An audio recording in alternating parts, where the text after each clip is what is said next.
Welcome to Using the Field for Success. My name is Monica Reyes, and I really wanted to do a webinar on this particular topic because I feel like I have the journey of life just continues to go. We're constantly changing, we're constantly shifting, and I just feel like this particular practice that I'm going to share with you today has been very powerful for me, specifically in my work, and not just my work as a coach, as a speaker, but I've actually gone back to working as an attorney. I've been doing a lot of legal work, not a lot of legal work, but there are two specific clients that continue to send me stuff sometimes. One of them recently had a conflict, and I'm just really coming into this as curiosity, and that's the way, it's the field, and that's what you'll learn today.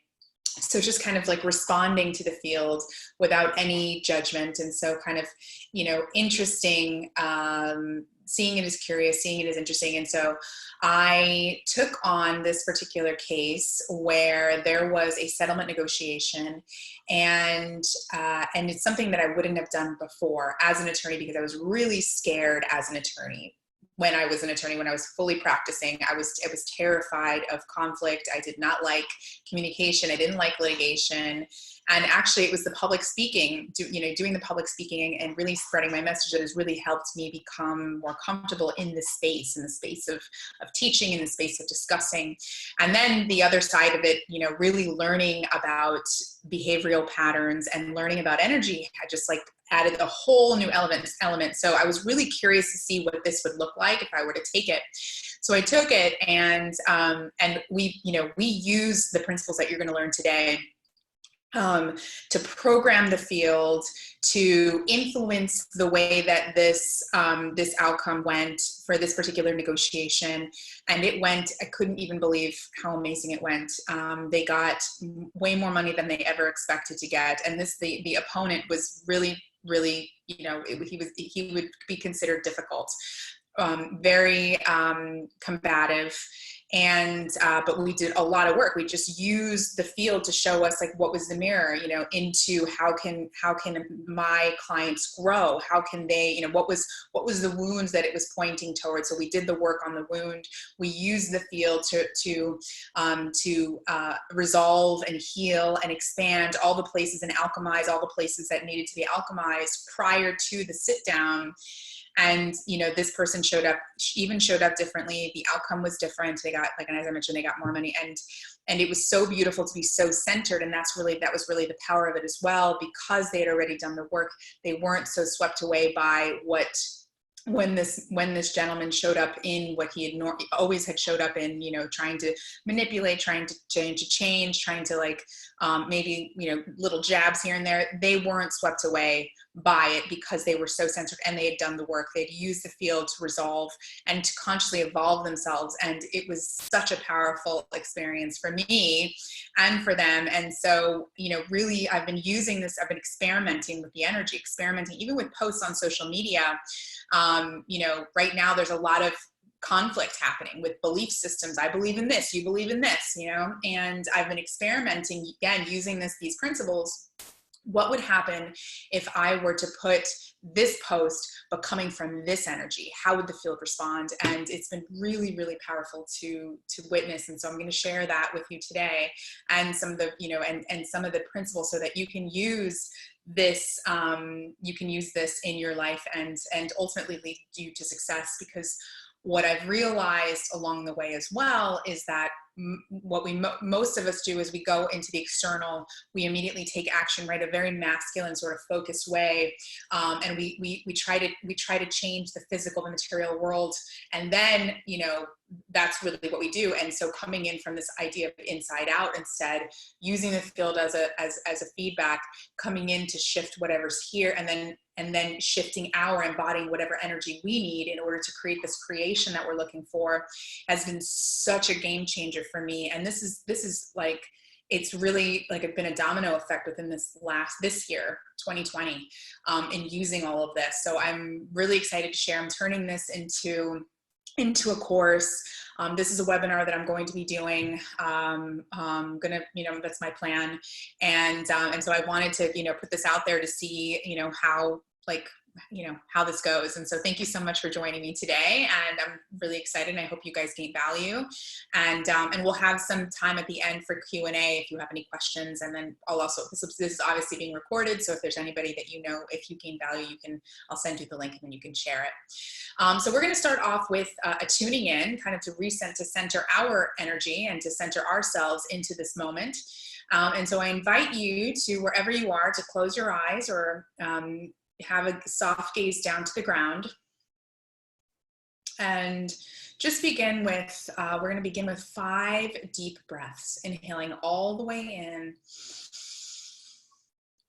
hold, and exhale all the way out.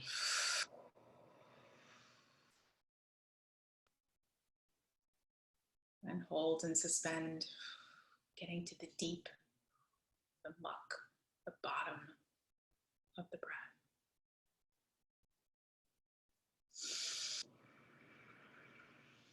Really, really breathing into the edges.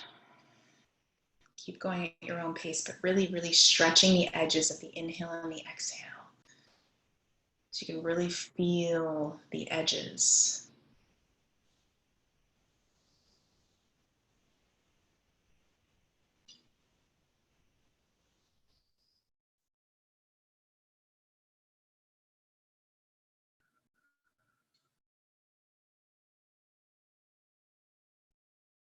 And when you reach that last breath, keeping your eyes closed, and just begin to notice. No rush. Take your time to get here. And just let's start off by noticing what is happening inside of the body, inside of the mind. Just kind of taking an inventory. And coming from a place of non-judgment.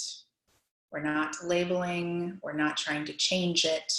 We're just accepting all as it is, content. Seeing it as simply as content. Seeing it as clouds in the sky. You are the blue sky underneath it all. You are not the clouds. You are not your thoughts. You are not your emotions. You are not your experience. You are the blue sky. Pure and boundless awareness.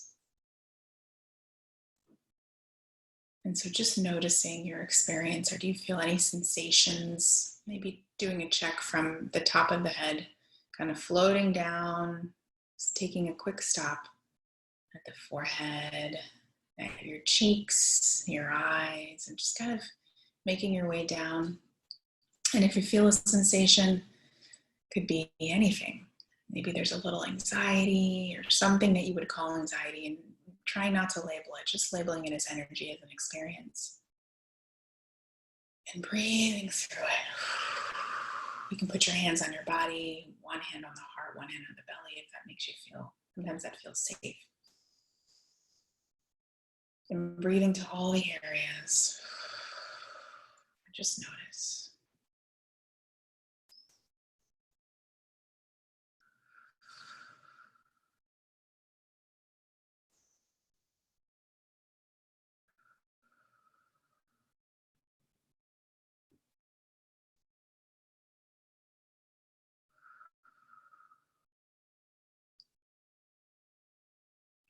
And now bringing your attention, once you've made your way down, again, no rush.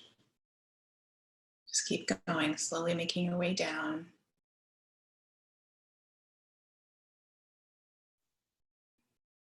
Down to the ground.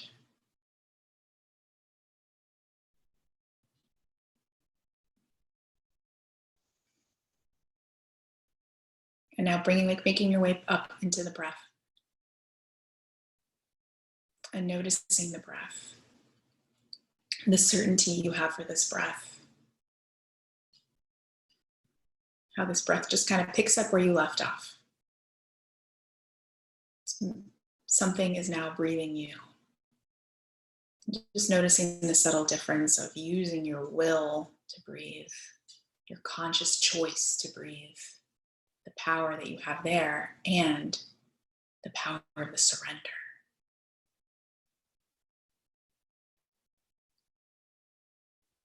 what it feels like to trust something so much to keep us alive.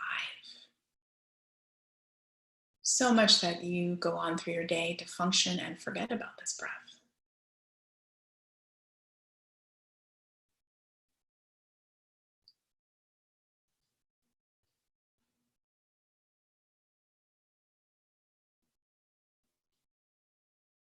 And how long it's been with you.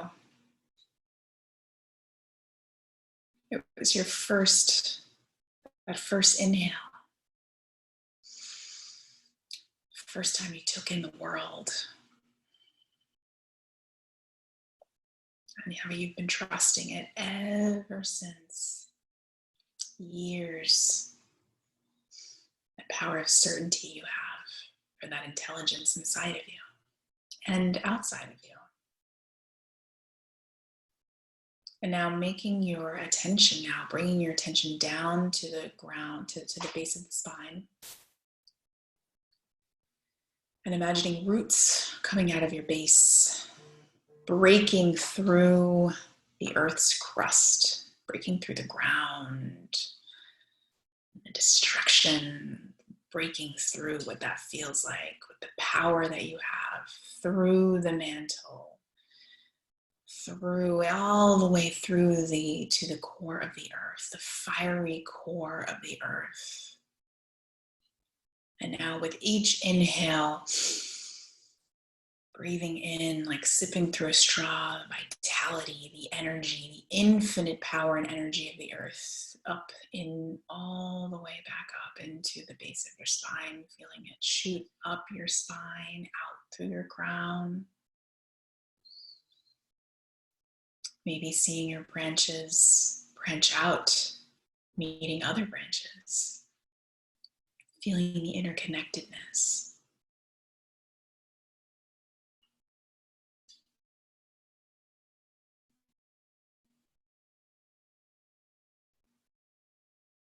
And now bringing your attention up to the heart space.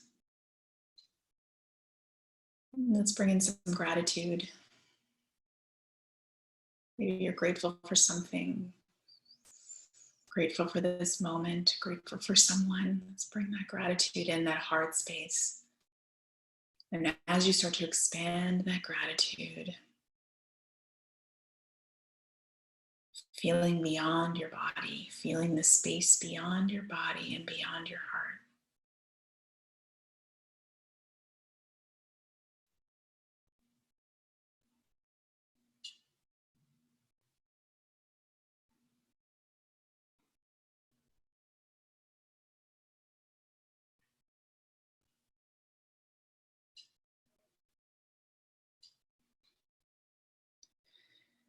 And now bringing your attention up to the top of the head, the crown.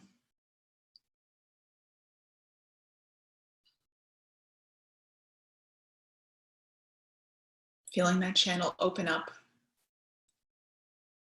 your connection to the infinite, to the universe, to the divine. And breathing as if you've got lungs on the top of your head, breathing in and out. Breathing in divine light, breathing out whatever doesn't serve you.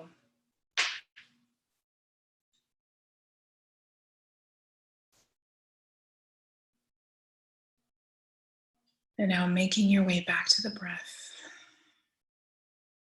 One last time, ending, let's end with 2 deep breaths. Inhaling all the way in. Exhaling all the way out.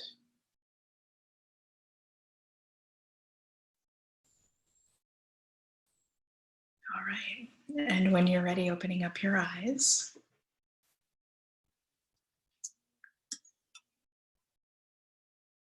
Welcome back. And so I like to, I really add that the certainty of the breath in pretty much everything that I do, because that tends to be, in my experience working with clients, tends to be one of the main fears or is the feeling of not having that certainty, what's going to happen next. And what you'll learn today is there is a lot of certainty already there. And the really great starting point is the breath. It's realizing that you already have that certainty accessible to you now. All you have to do is remember, the certainty you have for the breath, the certainty you have for the sun, the certainty you have for the cycles of life. You already surrender. You already have certainty. And just remembering what that feels like in your body and breathing into that. Okay, so I'm going to share my screen. I do have a PowerPoint for you, and then at the end I will take it off and we can have some discussions or some Q&A if you have any questions, if there's something that you'd like to apply this all to, or have any questions about what you've learned today. All right. Oh, hold on. I gotta share my screen first.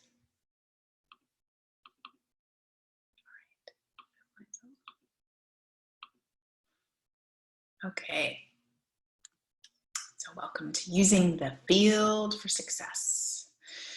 What we're going to talk about today is we're going to talk about some quantum physics principles, and we're specifically going to learn two really main ones, probably the most famous ones. You're going to learn the powers that you already have access to now, what I call powers, and then you're going to learn the 7 steps for using the field for success, and then we'll have a Q&A at the end. All right, so Thoughts Become Things by Mike Dooley. Mike Dooley is, he has some, you may know, he's got this email that goes out. It's been going on for years. It's called The Universe, like Thoughts from the Universe. It's something that you can sign up for, and he sends you these emails. But this is his saying, and that's in essence what we're going to learn. And there's definitely more to it, because it's not just thoughts that become things. But just wanted to put something that may feel familiar for you. Okay, so in essence, what we're going to talk about today is quantum physics. And so quantum physics is a physical science dealing with the behavior of matter and energy on the scale of atoms and subatomic particles and waves. And so I made it very, very basic for you, and for you also, just to know from my background, I didn't really tell you much about me. There are a few of you that do know who I am. So I am, first off, I do have a science background. I was a bio major in college. I was pre-med, believe it or not, and decided in my end of junior year that I no longer wanted to do that. And so I picked up international business. And so I double majored in bio and international business. So this is, science has always led me. It's always been a passion of mine. It's always been something that I've loved. I ended up becoming an attorney, as you heard at the beginning, the very first story that I told. And this power of this work, I was a new mom. I had started a law firm in 2010. And really, my business took off, and I was the stress of owning a big business with my daughter, and everything to do with that, with this, having a large staff and a couple locations, especially as a young entrepreneur. I didn't know, what I was doing at the beginning was very stressful, and so I picked up the practice of meditation. And that practice was very, very so powerful for me. It ultimately shifted the way that I saw the world. It shifted the way that I saw myself. I ended up becoming a Kundalini yoga instructor. Kundalini yoga meditation is the meditation of awareness. And so, I'll be using that term a lot in this, because that's in essence what I help people do. Is I guide leaders towards awareness, in essence, spiritual evolutionary awareness, and purpose, and also self-awareness. And so in 2015, I ultimately left my law firm after I brought it all into the law firm. It was super powerful. I, ended up experimenting in new things like speaking, and then in 2015, I left it all because I wanted to serve humanity in this greater way. After I couldn't possibly just do contracts, after learning all the science and learning spirituality and experiencing it myself, how powerful this work was. This is what I wanted to do for the rest of my life. So So that's what I did, and here I am. And so I work with individuals, I work with companies, I get to work with companies like the NFLPA. I work with cool companies like Gucci and Royal Caribbean, which is pretty cool. I did a TEDx back in 2018. The biggest stage I ever spoke on, the Women's March in front of 10,000 people, which was terrifying. And so this is what I love to do. And so just a quick little background. So I want you to make sure that you know why I'm doing this, I guess. And you heard the beginning story as to why I feel passionate about this particular message and why I wanted to share. So so that's basically it. So quantum physics, one thing I'd like to add about the science of the quantum physics is this idea of this particle and this wave. And so you're going to learn a couple of the different principles, as I mentioned. You're going to learn the two main experiments that happened, and just kind of one sort of foundational principle already. One foundational principle already is that everything is a wave. That's how it starts. So the wave is basically the unmanifest. And the unmanifest, meaning nothing has been manifested, nothing is being created. Everything, the field itself is just a probability. And the particle, what happens is the particles lock into, the waves lock into particles, and that is how things become manifest. That is how things become creations. That is how things become things. So we're going to dig deeper into that in just a moment. Okay. Cool. So what we're going to do is I've broken it up into 7 steps, of course, to make it easy for you. So you can, feel free to screen share. I can send this presentation to you as well if you shoot me your email. If you registered on Eventbrite, I already have it. But if I don't already have it, you can shoot it to me and I can send you this presentation to you so you can use it, reference it, and so forth. All right, so number 1 is know the rules of the game. So it's important, yes, you don't have to know the rules. You don't have to know the principles of the fields or the principles of quantum physics. But the way that I see it is they're at play no matter what. Like this, the principles of energy it's happening now. It's happening in this moment. It's, you are energy. Everything that you do is energy. Every action you take, every word you say, every time you breathe, the way that you breathe, the energies that you embody, everything creates, a reaction and an effect of some sort.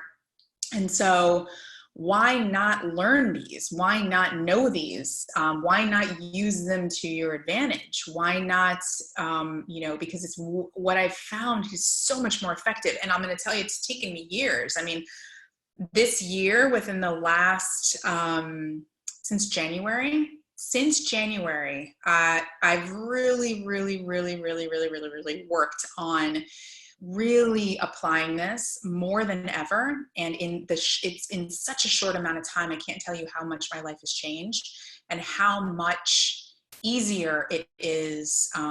It's just so much easier to live life. It's like, I feel so much more centered. It's so much more intuitive, so much more connected than ever. I feel, and so it really is it's just taking the time to apply. All right, so the rules of you. We're going to start off with the rules of you. And, and I call them rules. And so, it's whatever you believe. This is what I believe. This is what I've researched. This is what I've learned. And it's kind of a compiling of, different texts, different ancient texts, different, principles of modern science, different spiritual seekers, spiritual teachers. I have a spiritual mentor. I'm a part of my own mentor mastermind that keeps me in accountability, keeps me my energy in accountability. So because I really believe that in order to help people up level, I have to up level myself. So this is a compilation of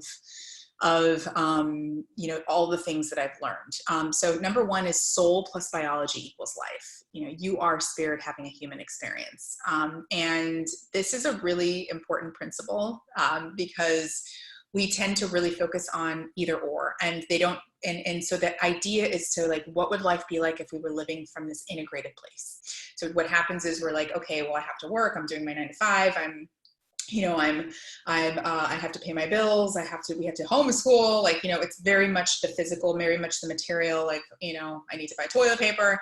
And then on the other side, it's like, oh, but I want to be enlightened, and I'm meditating, and I'm having these spiritual moments, right? And so it's very separate. What I've seen, it's very separate. And what the power of the integration is like, because it's a big difference, because now it's looking through life through, wow, so how am I paying my bills? What's the energy that I'm using in doing that? What am I embodying in order to do that? How am I, what energies am I embodying, in order to, when I'm homeschooling my kids? It's that full integration of seeing the miracle and the magic of life, and even the the mundane things, even in the kitchen sink, because it includes it all. Like, the soul, the spirit, the universe just exists in meditation, in retreats. It doesn't just exist there, it exists in all. It exists in all. And so when we can see it that way, really, really, really powerful, because since right now, with where we are in the quarantine, where we are with the president that we have, and where we are with the companies that are receiving the bailouts, and everything happening politically, globally, this pandemic we are right now. And what people tend to do is we focus on the universe only being in my own self, or being maybe we expand to others, in that next level of awareness. As manifestors, people usually use manifesting to manifest a car, manifest love, and but we're manifesting 24/7, because we are spirit, we're the universe. And so it not only affects our little universe, but it also affects the president. He's not an exception to the universe. It also affects the virus. It's not an exception to the universe. So just this idea of living life from that very integrative way. Okay. The second principle is you're intelligent, right? We tapped in at the very beginning of this. You have, the power of the breath, and the certainty of the breath, and I made a slight connection to the sun and to the ocean, right? Because you are the sun, you are the ocean.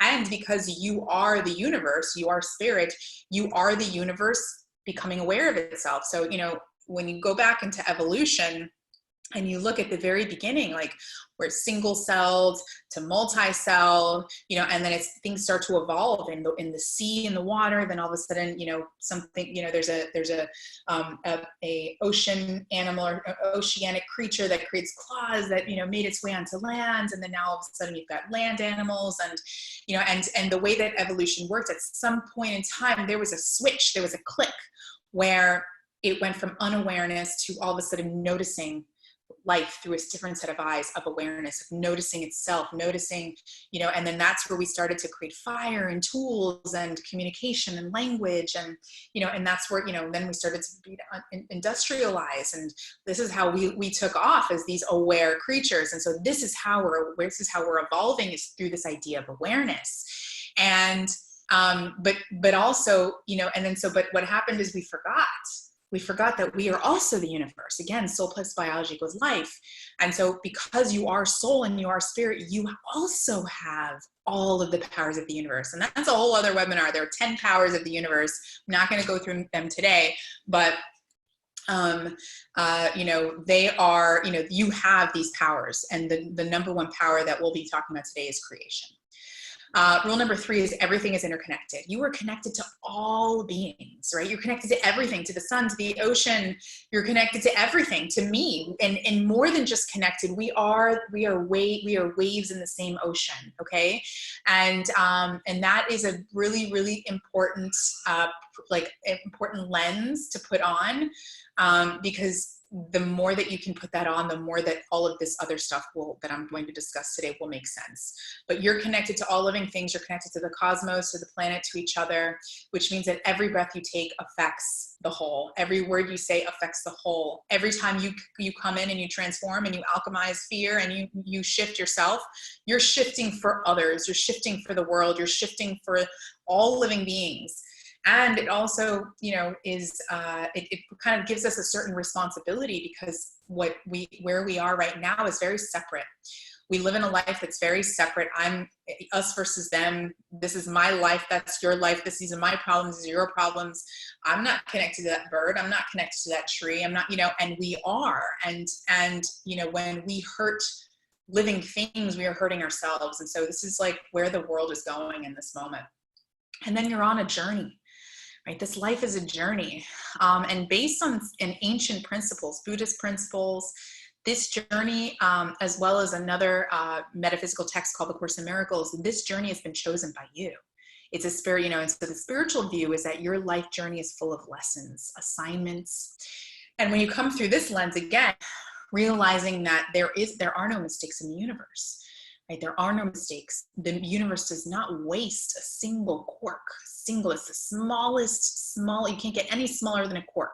You just split the atom, that's the smallest you can get, and the universe doesn't waste a single quark. There is no waste in the universe, so everything is on purpose. Even this pandemic, you know, just to think about why might this be happening, you know, and there are a lot of theories, you know, and so I have my own theories as to why. I'm seeing the patterns as to like what I'm already seeing in my own life, and seeing, you know, what was, and then what was needed, and seeing how the virus is like shifting and changing and alchemizing us as a human race. And so, you know, when we start to see things like everything is a lesson, everything is an assignment, you really see the connectedness between you and the other. And we're going to go through one specific principle that'll really hit this home for you. And then the scientific view is that everything is energy, and everything is energy. Even the space, the empty space in the room is alive. I've seen models, computer models of seeing like the space in the room, in the empty room, dancing with energy. It's not empty, it's actually alive. And so it's seeing the world from this new space. Okay, so I think I skipped over. Here we go. Just making sure. Sorry, I'm trying. This is a new, usually do it through PowerPoint. Okay, so the first principle we're going to go through is called the observer effect. And the original experiment, they've done thousands of these experiments. I've read actually several of these research papers just because I find it so interesting that we're even able to measure this, or even able to see this, and that people like Einstein have done these experiments. And you know, and so there was a specific experiment that really made this all famous in 1998. And it was this idea, it's the same experiment over and over again. It was called the double slit experiment. And like I mentioned, everything is, you know, subatomic particles can be either waves or particles, and everything is a wave until it becomes a particle. And they didn't know that. So the idea is they shot light photons through these two slits, and they were trying to figure out, like, when is it going to be, you know, when will it come out a wave, when will it come out a particle? And they tried to figure out the pattern as to why sometimes it come out a wave, sometimes they come out a particle. And then what they realized was, what was that variable? And the variable was the observer, was the person measuring. The person measuring the wave and the particle determined the outcome of whether it was going to be a wave or a particle. And they tried to trick it with cameras and, you know, pretending to shut it, like pretending to turn it on and pretending to shut it off. Like they tried to trick the universe, and they couldn't. No matter what, the minute that, you know, the camera was on or plugged in, you know, it would shift. And when the camera was unplugged, it would be different too. And they noticed, and then so they could, you know, so this has been proven over and over and over and over again, 100% that which is why it's now called an observer effect. And so some of the things that we can take away from this and this principle is that everything is a probability. So everything is a probability until you observe it.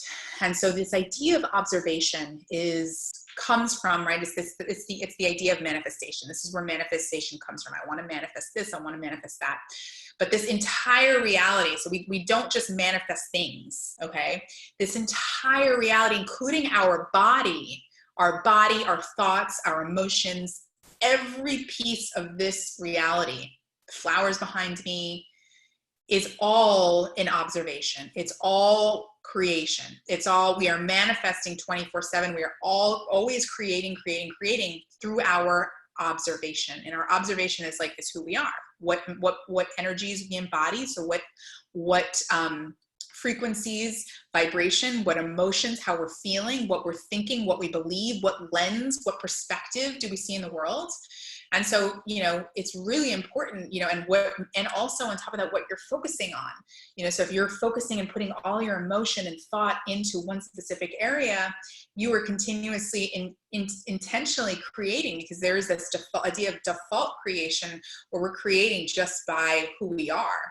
What our default or dominant vibration is, our dominant thinking pattern, our subconscious mind, who we've been created to be, which, by the way, 95% of who we are is formed in the ages of 0 to 7. And what energies our cells have, you know, they're sentient beings, meaning that they also create. That was a discovery by this gentleman called Bruce Lipton. He discovered that our cells, we have 50 trillion cells, and these cells in our body, we're not solid. We actually are a community of cells, and that they're sentient. They also have their own consciousness.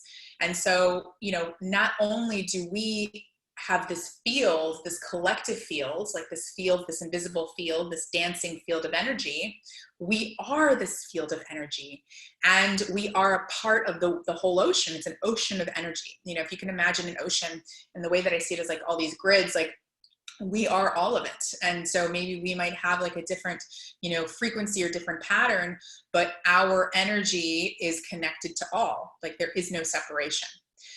So you are co-creating with the collective and with the universe. Your internal world is a reflection of the external world. So, which is probably the biggest, I would say one of the biggest principles, if you could take that away, of how to use this field. So, you know, the reality that you're experiencing, because we've already established a relationship between our internal state and our external state, right? The fact that what we observe, we create. So there must be some sort of energetic relationship between us and the field, us and reality, us and the life we're living. And so we know that, then we know that the outside, the external, is a reflection of what's happening inside. And so let's think about that for a moment, because that means that you can use the field to determine what's in here, and you can use this to determine what's out there, right? And what most people do, what I've seen most people teach, is like, let's create. But because we can use this energetic relationship for so much more, you can determine, by the more sensitive you get to this field, you can determine, I can feel, you know, you can learn to feel the field. You can also witness and see the feedback that you're getting to see, okay, where am I? Like, where is my growth? What do I need to focus on? Where am I currently in my vibration? You know, you can play around with this energetic relationship. Okay.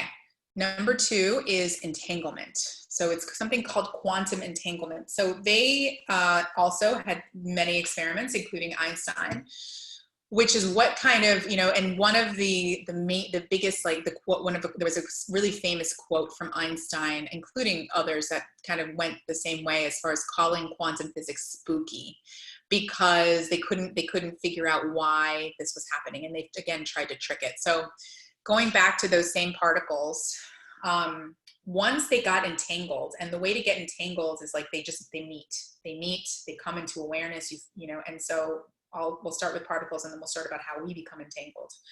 So if particles somehow meet, they come into each other's field, they come into each other's awareness, they are now entangled. And now what they did was they would do something to one particle, and the other particle will simultaneously be affected. Okay, so simultaneously, there was no cause and effect here. So it wasn't like this particle happened and then this happened. No, simultaneously, in the exact moment, not a split second, they did something to this, and it's as if this one already knew, it also shifted, it also did the thing, and they tried to separate it from distance. They shot them out into space, they shot them out into different countries, like the particles, to see if would it still work. And of course it did, because there's no time and space. Time and space doesn't exist. And so, yes, those are subatomic particles, but this is what we're made of. We are made of this. This is when you break us down to the very, very, like, the smallest, piece of us, this is also who we are. So knowing that, so it's like, so that's why, so it's just noticing, like, so how do we become entangled? We become entangled by meeting and also by coming into our awareness. So right now we're in each other's awareness, right? And so we're entangled in this moment.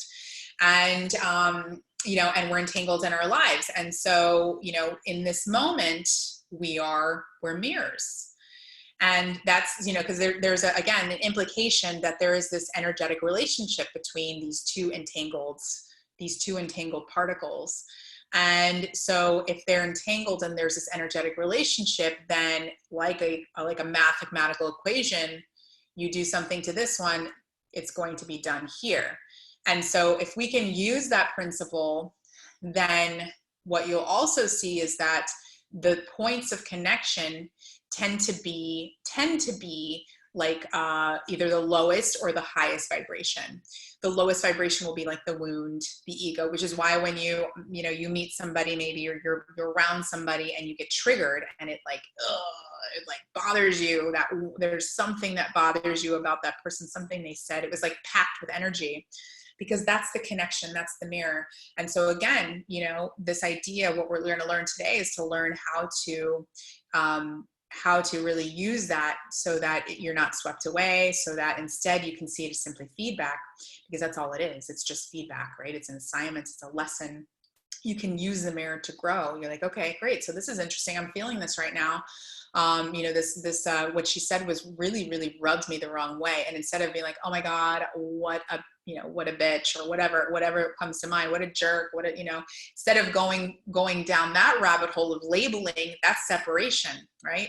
No, we're entangled, we're mirrors. And thank you for showing me, right? Thank you for showing me, because now I get to know where we are entangled. I get to know where I get to grow. So instead it's like, okay, so this is what I'm feeling here. I'm feeling like that rubbed me the wrong way. Why? What within me created that, right? Taking responsibility for the mirror, taking responsibility for the energetic relationship, for your creation as a creator, rather than being a victim. You're not a victim. You are a creator. So why did I create? Why did I influence that energy to show up in that way? What is it trying to show me? And so this is the practice. I can affect you with my observation. Same thing. So because there is this energetic relationship, like a mathematical equation, one changes, the other one changes, right? So in that same way that there is that connection, when you heal yourself or you alchemize that point, that wound, according to, the laws of physics and mathematics, because there's that connection point, you will also help that person heal and alchemize.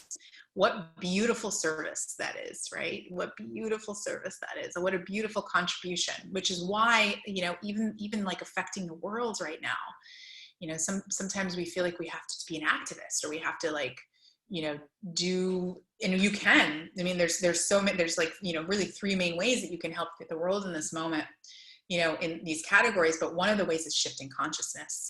And that's the powerful thing. You can shift your own consciousness. And because we are in this energetic relationship, you can shift the consciousness, help at least shift the consciousness of another, because they are also on their own journey. They also have their own lessons. They also have their own assignments. And you can also really help based on that connection, that connection. So time and space do not exist. And so affecting you with my observation. And so that's what I was able to do. And that's what I do with every client.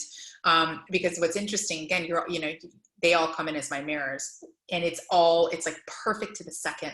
Somebody will come in and they're exhibiting something, like, I'm afraid of success. And I'm afraid that, that from I had a business from before, and the trauma from owning that business and getting so busy, I lost my freedom, that now I'm afraid I'm gonna have my own business, and now I'm afraid of losing that freedom again, right? And so that comes in one particular day, and I realize, and so now I know, like, okay, that's interesting. Why is that showing up? And then, seconds later I realize, oh yeah, I still have that, and of course we do. It's that connection, and so again, but the beautiful work is I get to heal that. And as I heal that, I get to heal that for my clients. So it's really, really powerful.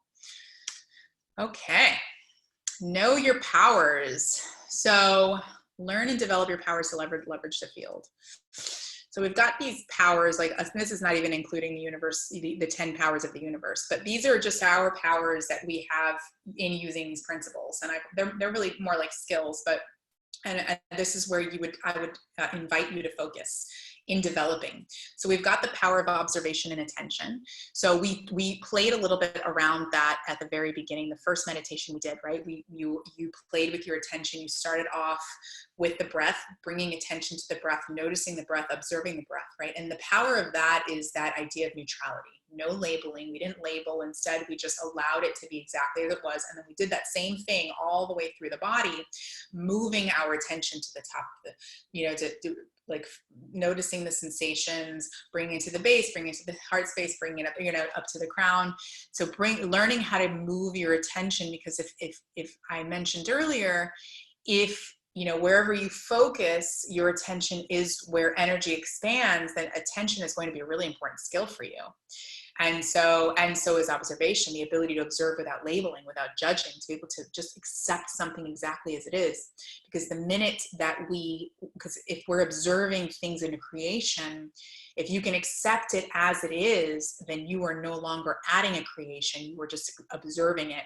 But the minute you think something about something, you judge it, now you're adding to the creation. I don't know if that makes sense. You're adding to the creation. So let's say, for example, there's a person that walks in and you can accept them exactly as you are. That's a little more complicated. Let's use the idea of a flower, or a situation where you are observing, you can observe a situation exactly as it is, right? Exactly as it is. It comes in and there's and you have neutrality and you're like, this is interesting. I wonder why it's coming in this way. There's that's one way. Or the other way would be to add to the creation with like, oh, this came in, darn, I can't believe it came in. Oh man, I wasn't expecting that to happen. So now all of a sudden you're adding a certain frequency to that. You're adding the creation to the creation with your observation, like, which means that you're now changing it from just the neutral state of what it is. And it's still a probability. Nothing has happened yet.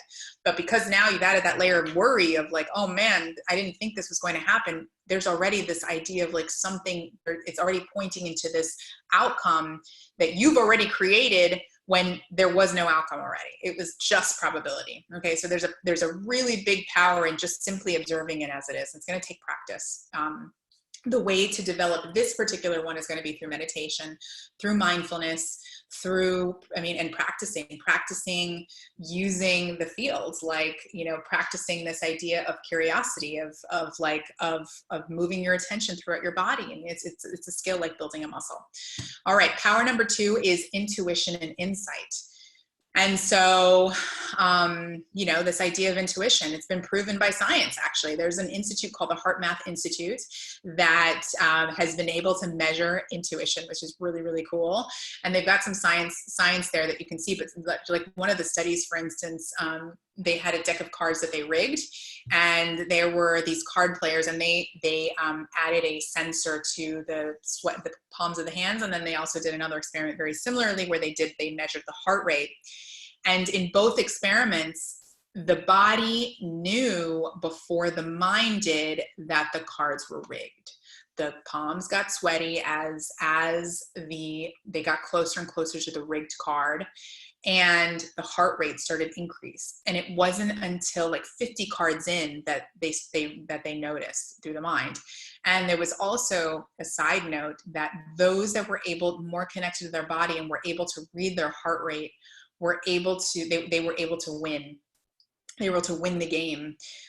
So just kind of, and that's the idea of intuition. The intuition is not mind. It is not the mind. It is a visceral experience that is through the body. And the way that I see intuition, it is like a knowing. It's, yes, you can get a gut feeling about it. So that's not the way it comes through for me. The way it comes through for me is more of it's a whole body sense of knowing, like that certainty that you feel for your breath. That's the feeling that I feel, is this knowing of like, oh no, that's the way. And I've also been able to, through this work, in increasing my own vibration is I've been able to access vision. Like, you know, there's like clairvoyance and clairaudience and all these different clairs. So clairvoyance is the idea of vision. And so that's, I have a vision now. I've been able to open myself up to be, and emptied myself up to the point where I can see vision. I have a certain vision of what, you know, not necessarily like psychic, but if you give me something, I can tell you if it's going to work out. I have a sense or a feeling about it. I can see things about you, flashes or pictures. So it's very interesting. Insight is also intuition, is the spaciousness to be able to think about something beyond your limited mind. So accessing those aha moments, accessing insights, creativity, accessing the field of information rather than like coming in from like what your past experience. And that's what we do with our limited mind.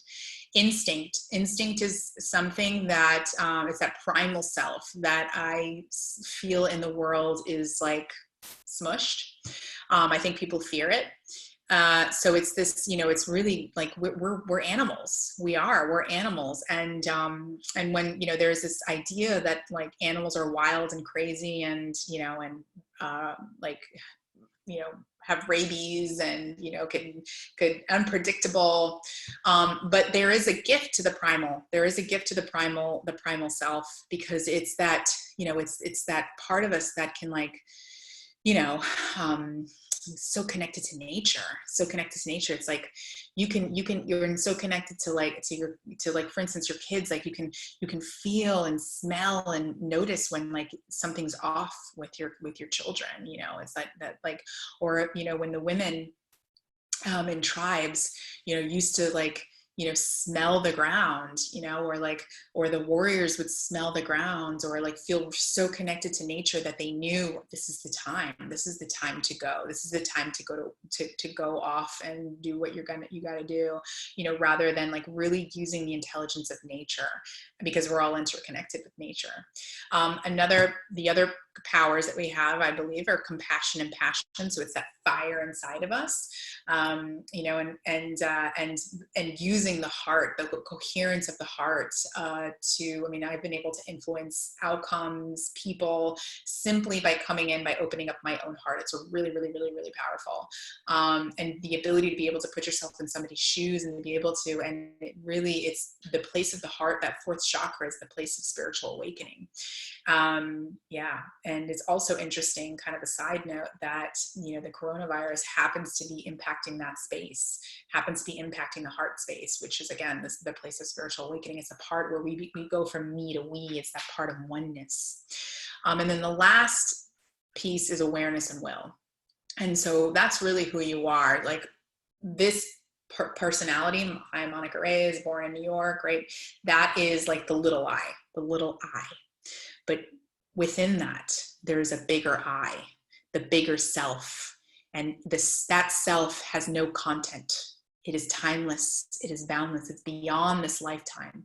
It is awareness. It's that silent witness, right? So once you start to develop your mindfulness, the skill of observation and attention, what you'll notice is you'll move from normally it's like, oh my God, I am the thought, I am the emotion. And then all of a sudden there becomes a split. And now you can notice the thoughts. Now you can notice the emotion. Now you can notice the parts of you, the little girl inside of you, the little boy inside of you. There, these parts of you, these fragments, like maybe there's a part of you that needs everything to be perfect. Maybe there's a part of you that, that needs to feel safe.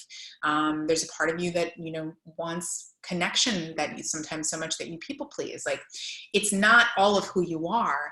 It's only a part of you. It's only a part of your humanity.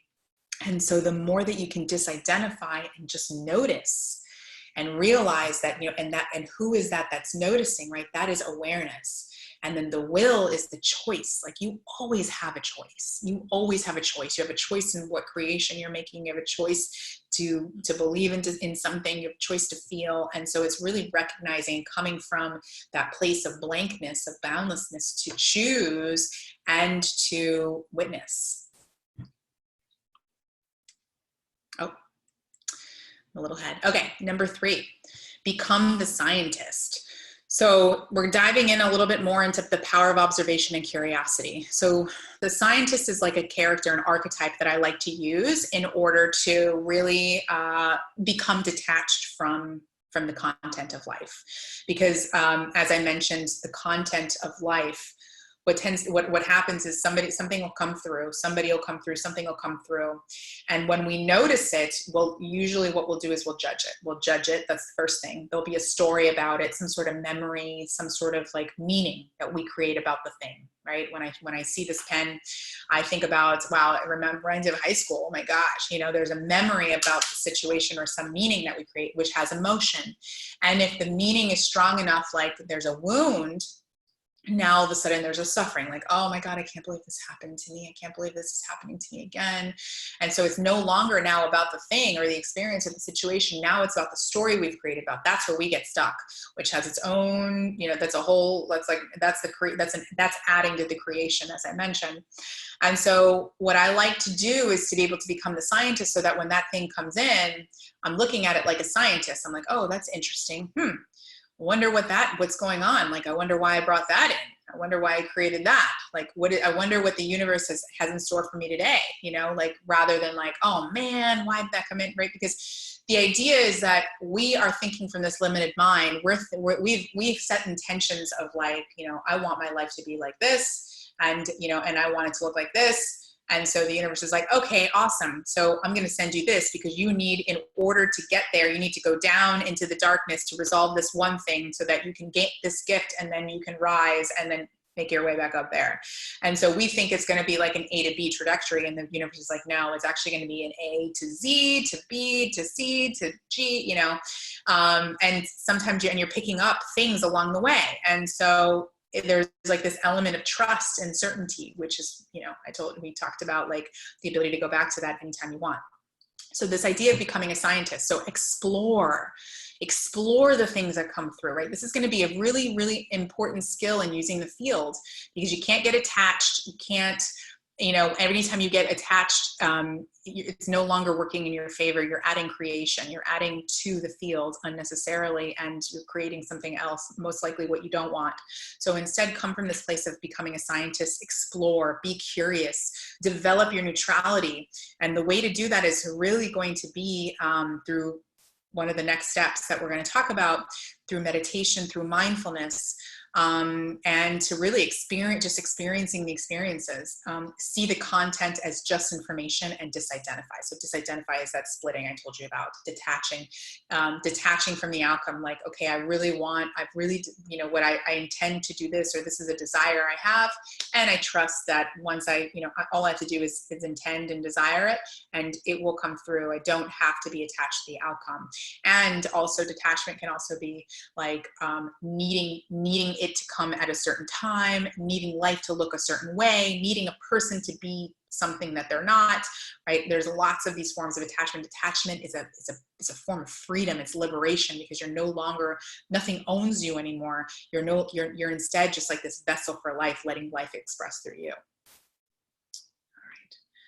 Next, number 4 is going to get comfortable with feeling. And so that emotional courage, so that's that idea, that's going to be how you're going to get neutral, because you've got to resolve, there's an invitation to resolve the things, and the field's going to tell you, the feedback, right? Because the internal landscape, the external world is a reflection of the internal landscape. So really what's going to show up is going to be the places that you have energy bound up in your body. And so emotions are the energy stored in your body. So first off, feelings are your guiding system, because the feelings will tell you whether you're what state you're in, whether you're in a high vibration or low vibration, or wherever the range is. The feelings will also guide you and tell you whether this is something you really want or something that you have to like let go of. For instance, I've got 2 things that I'm doing right now with groups that I'm feeling like I'm not excited about anymore. They're they're becoming a burden. And so for me, that's telling me, okay, that's time to go. And my feelings, there's an intelligence, right? There's an intelligence, just like in this, in plants, somehow the seedling knows where to burrows and knows how to find the sun. Somehow, if I were to move a plant, you know, from one side of the room to the other, it would turn to the light. Like somehow it knows. Very similarly, we know. And so trusting the guiding system that we have inside of us, our feelings will know. So I know, because this has already happened for me, that once I cut those two things when it's time, it creates a space for the very next thing that I need in order for what I'm doing, my mission, right? And so listening to those feelings. And so just, and that's why it's really important to be connected to the body, because the mind sometimes ego will tell you, well, no, it's not important you can't quit, right? That's based on the past experience. No, if you do that, if you quit, then that person's not going to like you. That's some fear, some wound you've got. No, you know, if you do that, you know, you're going to be seen as this, or what will people think, or et cetera, et cetera, et cetera. All right. So emotions are energy stored in the body, and these emotions, so what happens is something happened in your life, some experience. And so most people don't deal with it. Most people don't process it. Most people just they're with it for that moment, and they don't fully process the emotion. And so the body's like, okay, let's bind it up and put it back in the body, and we'll store it for later for when you're ready. And so then what happens is the field, right? The field, you get a reflection, someone comes in and pokes that wound, and all these emotions come up, and you're like, oh, hell no, I'm not dealing with that. And you bring it back down, right? So it's an opportunity. The field will tell you where to work. So the person will come in and trigger that piece of you, and you're like, and it'll bubble up. And thank goodness it bubbled up, because now you get to be with it. You just have to experience it, be with it. You get to thank that person for being that you know, energetic reflection. And guess what? That gets moved. And now you've got this free energy, it's creative energy. You'll see some really valuable piece of information will pop up. Some insight will pop up. You've created space now. And so now you can be more of a vessel. You're not swept away and thrown away, and you're going to stop attracting that same stuff. Okay. It's a really powerful process, and all you have to do is be with it. That's really, really that simple. And the only way through is through. The only way is to face the fire, right? The thing that you're most afraid of, the suffering, like I'm all alone, nobody likes me, you know, will I get through this? You know, I'm afraid of being broke. And so let's just be broke for a minute. I'm broke. Oh, broke. And the point is to feel the suffering all the way through to the basement, so it no longer owns you. That's the idea. So it may still be there, but it won't own you. It won't own you. And that's what we need to get through. And it takes courage. Okay. Empty yourself, become the vessel. So meditation, right? Meditation, there's so many forms of meditation, mindfulness, reducing the noise. And I'm talking about like digital noise, it can be food noise, empty calories, even the conversations you have. Just notice, like, where am I having empty calories in my life? And I'm not talking about just food. Like, where am I, you know, where is there noise? Do I need that noise right now? And then what you'll do is the more you meditate and connect to your body, the more you'll learn how to feel the subtleties of resonance and vibration. Wow, I can really feel the resonance of that. I can, you know, I immediately know what she's feeling and thinking just by experiencing it, just by feeling it in my body. Like you'll start to really feel it. And you'll be able to walk into a room and be like, oh, I'm out of here. Oh, can't do that, right? You know, like for me, the place where I like to go in and feel the feelings is outside in nature, because like that purity of nature and that certainty and safety is such a beautiful womb for me. You know, that's where I go and I alchemize, I bring it, I go in deep. And also remember that it's coming through you, not from you. And this is a big one, because the ego will want to tell you, like, you know, you write a book, you come, you know, like even this, the fields, you know, I would love to take credit for it, but it's not me, it's life. Life led me to, you know, to, hey, this is a webinar that one of you 5 need to hear for whatever, you know, whatever your mission is, or whoever's going to hear the recording. And that's enough for me to do this, you know? And so, it's coming through you, you know? And so the more and more you can be a vessel, the more you'll get out of your own way, the more aligned your creations will be to what it is that you're really here to do, rather than you adding to the creation, which unfortunately tends to be very limiting because of where we come from, and most people just haven't, you know, it's a lifelong journey of work. So it's just what it is. Okay. All right, number 6, use the field within and without you. So I already mentioned that, you know, we've got this energetic field within, and then we've got this energetic field, you know, outside of us. So, and it's not really outside of us, it's also a part of the same field that's inside, but just for the, you know, the concept, just saying it in that way. So use reality to show you where you could grow and where you are vibrationally, you know. So, the field can be used so powerfully here. Like, you know, so you want to know, like, I really want to, you know, evolve. I want to grow. I want to, you know, up level. I want to get more aligned, get more connected. Like, let the field tell you. Let the field tell you. The field will tell you. The life will reflect exactly what you need. The universe will tell you. And so coming in, not taking it personal as it comes in, instead saying, that's interesting. So I'm going to give you an example of two examples of how I've done this. So one time I had this really big conference in Connecticut. It was a workshop, but it meant a lot to me. I was in my second trimester. It was huge. And I was in the Miami International Airport, 6:30 in the morning. And typically when you're pregnant, people are really nice to you. They're like, they hold the doors open for you. You know, they're really nice. And so that's what I'm used to. It's my second baby. So Miami International Airport, 6:30 in the morning, and people were nothing but nice. They were the opposite of nice. They were like slamming doors in my face, pushing me out of the way. I couldn't believe it. I was like, you know, after the first time, I was like, ooh, what the hell's going on? Second time, third time. And then the entire experience was this. And I thought, whoa, what is going on? You know, and so one way to look at it, be like, oh, I'm never flying out of Miami International Airport, or, oh my God, the people in Miami suck, or whatever. That's one way to look at it. The other way to look at it is through the lens of the field. And so, wow, what is the field telling me right now? You know, what is missing in this moment? What's missing is compassion. There's no compassion in my fields, right? There's no compassion in what's happening. And if the external reality is a reflection of my internal reality, then what am I missing? And so on the plane, I worked on opening up my own heart. I worked on compassion. I sent all of those people love. And then I did an open heart meditation to open up my own heart. And so maybe, just maybe, that was an element I needed for my workshop. Maybe that was something that was needed in my own vibration. Maybe that was needed for my baby. I don't know why exactly, but I trust enough to listen. I trust the field enough to listen. The second one was a little bit different. So I was working with somebody to help me in my business. And it was somebody that was creating content for me. And I'm, you know, because I know this idea of the field, and one of the big principles that I'm going to tell you right now, it's like, you know, because there's this identity, this idea of like the energetic relationship, the energy from which you create will determine what you see. Like the state will determine what you see. The energy from which you create will determine what this creation is, right?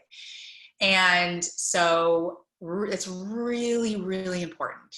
That's really, really important, because everything that you do, everything that you put out into the world, from the way that everything, like food, business, people, everything will determine what that creation is. So really, really intentional of like, okay, I'm not feeling good today, so I'm not going to do that thing, or let me get myself into a state of abundance before I do this webinar, or before in putting this post out into social media, or whatever, right? And this is where my experiments started to play. I posted something very controversial on my Facebook, and this is something what I've been working on, is like really working on my own communication and expression, because this is the age of expression. This is where we are.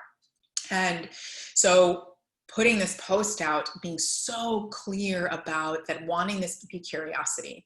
So my words reflected curiosity, the state of my being and putting this out there reflected curiosity rather than defense. Because when you put it with defense, you're going to get back, right? So making sure that I was wide open. And I got 50 comments that I mean, beautiful, heart open, nobody comment, nobody bantering any battles, nothing like that, all respecting each other, spirit of curiosity. It was really beautiful. I tried it again another time, you know, and so that's really cool. One more example, I had a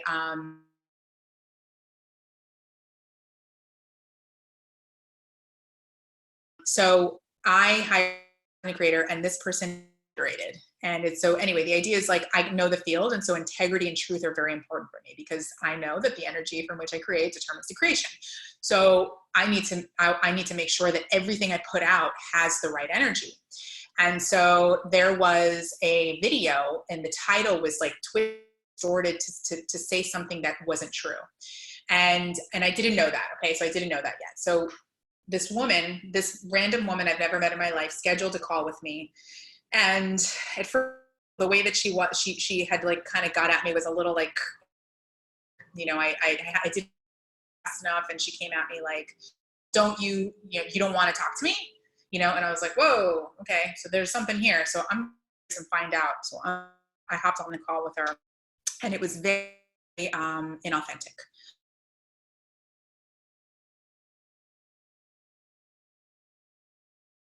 To get information from me without making an official consultation, just, you know, been upfront with what it was that she was asking me, like or whatever. And she kind of, because she kind of like presented in one way and then ended up being something completely different. And so it, right. And that's in order. I labeled it simply so that I can see where am I being inauthentic. Okay. Cause I don't bring those things anymore. I was like, why did I create that? That's interesting. Why did that come through?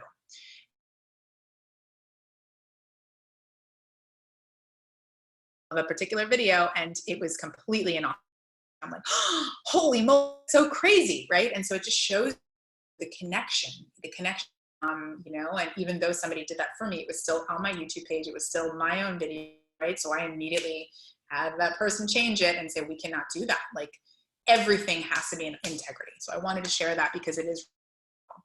Okay. And so remembering that, and then learning how to use how to influence the field using your own field. So, right, if you're coming in, like, so that conflict, that negotiation, I made sure that the three of us, we had open hearts and we influenced that negotiation. I had another one where the guy again he was like scary. He was scary. He was like a pit bull. And somehow we got like the unthinkable. We got the outcome that we did not think was possible, but only because I went in with the energy of love. My client was going to go in defense. Like, no, you broke the contract. You need to do this. I knew that wasn't going to work. I had her go in with love. I had her go in with vulnerability. I knew one particular little detail of where a wound might be within him. And we went in with love and compassion and we got it. And it was like, so influencing it with your own energy and remembering that the energy of the quantum field is love. It's unconditional love. And you know that because that's what you see in nature. Nature does not have fear. Nature does not fear. Nature does not have hate. Nature has love. Everything is done in unconditional love, knowing and certainty. All right. All right. So the last step is protect your asset.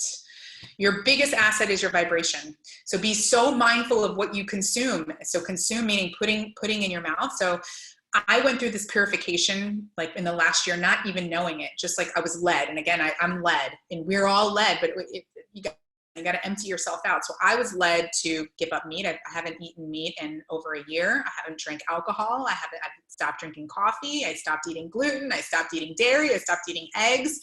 I was led to all of that, you know?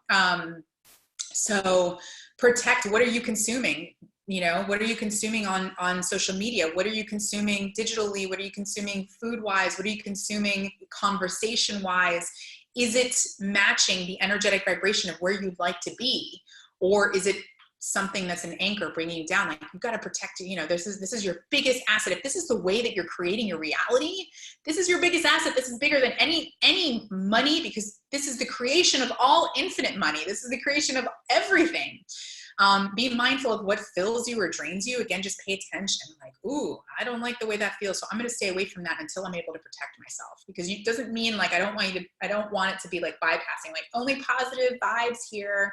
No, it's like, because there are no good or bad here, right? Everything is just information. But until you can become neutral to it, until you can neutralize yourself to the thing that's triggering you and sweeping you away, then it might be a good idea to drain you. I've had to let go of friendships until I was able to get through and resolve, and then I can go back and it no longer triggers me.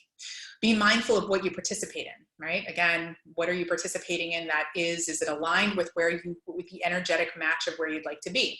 And then what are you embodying? So if the energy from which we create determines the creation, which is a principle told by my spiritual mentor, if that determines like, what are you wanting to create in the world? You know, what are you wanting to create? And then working your way backwards, because like, you know, that's what it's going to look like as a manifest in the field, right? There's a certain type of vibration that it holds. And so where do you need to be? Where are you now? And where do you need to be? And what qualities do you need to embody? So do I need to embody more courage? I need to embody more conviction. I need to embody more compassion, right? And so that's where the work is. That's where the work is. Not like, let me just close my eyes and manifest and believe that it's going to happen. Let me, visualizing, yes. And that's why visualizing is so powerful, when you can actually embody and feel the feelings of the thing that you're embodying, because now you're embodying it. But embodiment is not only thinking about it, it's taking a step into it. So it's like, yes, I want to be so one of the things I'm embodying is conviction, which I've always had, but in the specific space of being this like activist, spiritual activist. So speaking out, right? So not only is it, let me talk about it, but let me take action as if I have it already and it will develop. And then also asking yourself, what are your standards and your boundaries, right? So it's really important. Are my standards meeting what it is that I'm wanting to create in the world? You know, are my boundaries meeting what I wanted to create in the world? So really checking to see what standards, you know, do you have a cap on your standards? Like, you know, sometimes we have a ceiling and we don't even realize it. So just checking to see, like, have I created a ceiling for myself? And also creating like the boundaries to everything, to not, you know, to the news that I'm watching, to what it is I'm putting in my mouth, what I'm consuming, like the boundaries around your energy, and checking in to see, like, do I have any energy leaks? Are there any leaks of energy that I have currently? All right. So I'm going to go ahead and stop the share and see if we have any questions or anything. I know that was a lot of information. Does anybody have any questions or anything they want to share? Anything that they like that, you know, we've got going on. You can type it in the chat. If there's anything that you have that you'd like to ask about what we just talked about. Was this valuable for you?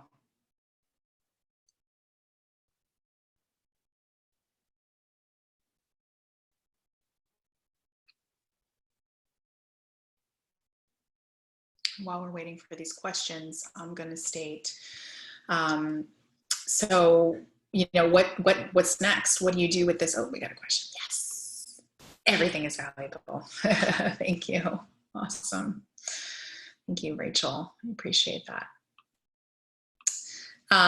Okay. So, you know, do you have anybody have any things that they're like looking to do, or any specific questions on how to use this in a specific situation?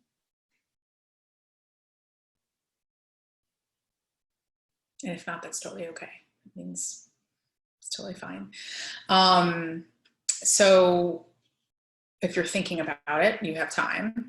I wanted to, like, what's next? You know, like, what can you do? Let's say you're like, okay, I want to use the fields. I want to learn how to use these principles. I want to be able to embody this. I have, you know, like a big idea as to like where I want to be in my life. And, you know, and I want to, you know, figure out what to do here. Like, you know, so, I invite you to, you know, I'm giving away, I'd love to offer you a, like a spiritual success, basically, session, 45 minutes where we'll take a look and see, you know, and that's the gift that I have, as an attorney, is the ability to see the things that you don't see. You know, maybe it's in your language, you know, so if you tell me, okay, this is where I'm going, and this is what I'd like to, this is what I'm creating, you know, for some reason I'm already, I have a business, but for some reason I'm not getting the clients, whatever, like there's something that you already know you want or you desire in the world, and there may be something stopping you, maybe you don't know, so it's like it'll be an inventory, you know, and I can tell you based on the language that you're saying, I can tell you, you know, from inquiry, from questions that I ask, and then I can provide you with guidance as to, you know, what I see could be places for exploration and potential ways to explore it, potential ways to, you know, to develop these things.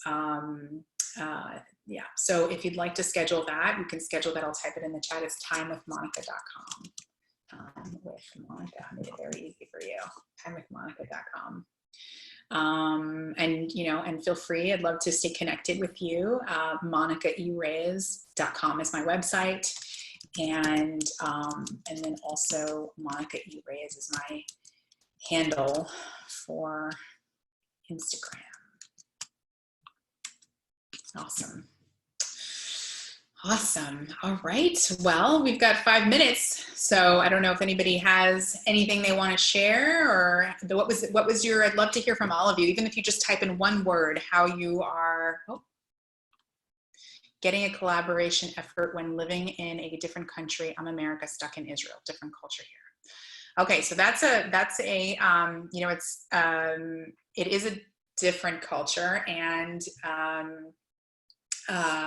it's just an identity. So there's it's that idea I told you about, the disidentification, that's going to be very powerful for you, to simply remember that you are both and none of them at the same time. And, you know, disidentifying yourself from American, disidentifying yourself from Israeli, and then what does that integration look like? Or who do I choose? Right? Using awareness and will. Who do I choose here? You know, if that's what and if that's what you're looking, because only by reading America stuck in Israel makes me feel like there is a conflict, maybe, which is very, very, very normal. You know, I've worked with somebody that was experiencing something similar in Venezuela and American, and it was very hard for her to work here. And then in just the realization of she's all of it and none of it, and actually pure awareness, now she gets to be who she wants to be. She doesn't have to be anything, and she gets to integrate in whatever way she wants to. And so yeah, so I mean, if there's anything that, you know, you want to explore, and that I invite you to, you know, book a time with me, timewithmonica.com. We can dig a little deeper into that, or whatever, you know, maybe this collaboration effort that you're working through. So thank you. Yeah, thank you so much. And thank you so much for that really sweet message, Brittany. I appreciate it. Love you too. Yeah, so, you know, I'm here for you. I'm here. This is what I do. This is what I love. This is, as you can tell, this is what I enjoy. So I'm so grateful that you all joined. Thank you so much for joining me today. And I would, you know, love to continue to stay connected. And you know, I invite you to take some time, you know, and use this. If I don't already have your email, as I mentioned, I'm going to go ahead and take a snapshot of all the people here, because I do know many of you. And I will send you the presentation so that you can explore a little more. Oh, we got somebody here. Since the lockdown started, I've been able to really focus on myself as with my business. Recently, I met a young woman who introduced me to a program that will allow me to trade full time and replace all those shows that I did not enjoy working. Ooh, that's great. That's amazing. That's great news, Gerald. Awesome. That's beautiful. That's, and I feel like that's what you were looking for, was a little with space, and also being able to create money, you know, and you love working on yourself. So that's really beautiful news. I could love to catch up with you and see how things are going. Beautiful. Yeah. Awesome. All right. Well, have a beautiful week. I really, really enjoyed this, and let's stay connected. All right. Awesome. And if anybody wants to share anything else, we got 1 minute. What you got value out of it. Otherwise, I'll see you next time.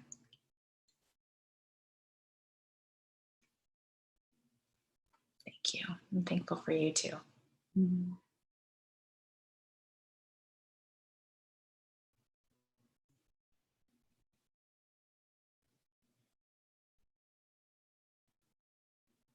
All right, guys. Looks like this is the end. All right, well, take care. Sending you all so much love.